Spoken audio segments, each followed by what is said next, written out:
ఒక మూవీ ముగిసిన తర్వాత కూడా మీ మనసులో రోజులు తిరుగుతూనే ఉంటే అది సాధారణ సినిమా అయితే కానే కాదు, ఒక అనుభవం. అదే ద ఒడిస్సీ మూవీ. ప్రతి ఫ్రేము కళ్ళను కట్టిపడేస్తుంది, ప్రతి సన్నివేశం గూస్ బంప్స్ తెప్పిస్తుంది. ఈ మూవీ కోసం ఎందుకు ప్రపంచం మొత్తం ఎదురు చూస్తుందో తెలుసుకోవాలంటే ఈ రివ్యూ చివరి వరకు చూడండి. ద ఒడిస్సీ అనేది ఒక సాధారణ యాక్షన్ సినిమా అయితే కానే కాదు. ఇది ధైర్యం, తెలివి, త్యాగం, కుటుంబం కోసం చేసే పోరాటం గురించి చెప్పే ఒక అద్భుతమైన ప్రయాణం. ఒక యుద్ధం ముగిసిన తర్వాత తన ఇంటికి చేరుకోవాలని బయలుదేరిన ఓ యోధుడు. కానీ ఆ ప్రయాణం అంత సులభం కాదు. సముద్రాలు, రాక్షసులు, దేవతలు, పరీక్షలు, ప్రాణాంతక ఉచ్చులు, ప్రతి అడుగులో ఒక కొత్త ప్రమాదం. అయినా కూడా వెనక్కి తగ్గకుండా ముందుకు సాగిన ఆ యోధుడి కథే ద ఒడిస్సీ. ఈ సినిమాలో స్టోరీ కంటే కూడా ఆ ప్రయాణాన్ని చూపించిన విధానం ప్రేక్షకులను పూర్తిగా సినిమాలోకి తీసుకెళ్తుంది. విజువల్స్ మాత్రం చాలా అద్భుతంగా ఉంటాయి.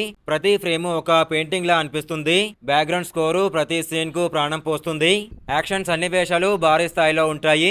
అదే సమయంలో ఎమోషనల్ కూడా బాగా కనెక్ట్ అవుతాయి. హీరో పడే కష్టాలు చూస్తుంటే మనం కూడా ఆ ప్రయాణంలో ఉన్నామేమో అనిపిస్తుంది. ఇది ఫాస్ట్ గా పరిగెత్తే కమర్షియల్ సినిమా అయితే కానే కాదు. నెమ్మదిగా కథను ఆస్వాదించే వారికి మాత్రం ఈ సినిమా ఒక గొప్ప అనుభవంగా అనిపిస్తుంది. మీకు చారిత్రక కథలు, అడ్వెంచరు, భారీ విజువల్స్, ఎమోషనల్ జర్నీ ఉన్న సినిమాలు ఇష్టమైతే ద ఒడిస్సీ అసలు మిస్ అవ్వకండి. థియేటర్ లో చూస్తేనే అసలు ఫీల్ వస్తుంది. ఇలాంటి సినిమా రివ్యూల కోసం ఇప్పుడే ఒక లైక్ చేయండి. మీ అభిప్రాయాన్ని కామెంట్లో చెప్పండి.